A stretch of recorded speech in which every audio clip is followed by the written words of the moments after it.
Shalom Bapak Ibu Saudara terkasih di dalam Tuhan kita Yesus Kristus, salam damai. Pada kesempatan damai hari ini kita akan membahas satu topik, yaitu ketulusan. Firman Tuhan dalam Amsal 14 ayat 32 berkata kepada kita, orang fasik dirobohkan karena kejahatannya, tetapi orang benar mendapat perlindungan karena ketulusannya. Ada dua hal yang kita bisa renungkan dalam firman Tuhan pada hari ini. Yang pertama adalah orang fasik dirobohkan karena kejahatannya. Siapakah orang fasik ini? Dalam Mazmur 10, orang fasik digambarkan sebagai orang-orang yang tidak mengenal Tuhan, dan mereka menganggap tidak ada Tuhan dalam hidup mereka. Mereka tidak melakukan hukum-hukumnya Tuhan, dan mereka melakukan kejahatan, dan mereka berpikir bahwa Tuhan tidak melihat kejahatan yang dilakukan oleh mereka.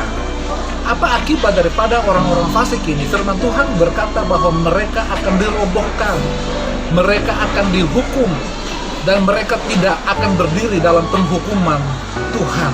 Yang kedua, orang benar mendapat perlindungan karena ketulusannya. Siapakah orang benar ini? Orang benar ini adalah orang yang percaya kepada Tuhan, melakukan kehendak Tuhan, melakukan firman Tuhan dalam kehidupan mereka. Dalam Mazmur 1, orang benar dikatakan bahwa mereka yang tidak menuruti nasihat orang fasik, yang tidak duduk dalam kumpulan pencemooh, tetapi kesukaannya adalah Taurat Tuhan dan merenungkan Taurat itu siang dan malam. Oleh karena mereka tahu akan kebenaran firman Tuhan dan percaya kepada Tuhan, maka segala tindakan mereka didasari oleh ketulusan. Ketulusan dalam hal apa saja? Yang pertama, ketulusan dalam iman percaya mereka kepada Tuhan.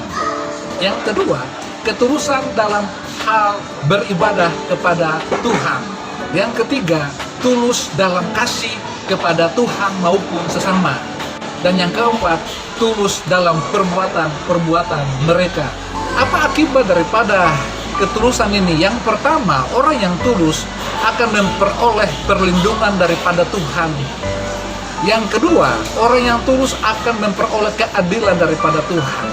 Dan yang ketiga, orang yang tulus akan memperoleh kebaikan-kebaikan Tuhan dalam kehidupan mereka.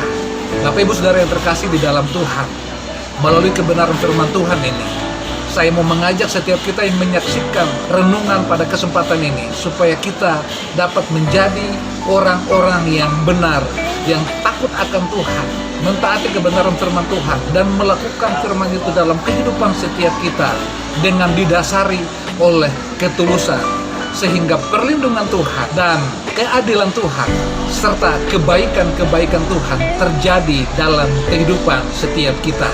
Tuhan Yesus memberkati. Shalom.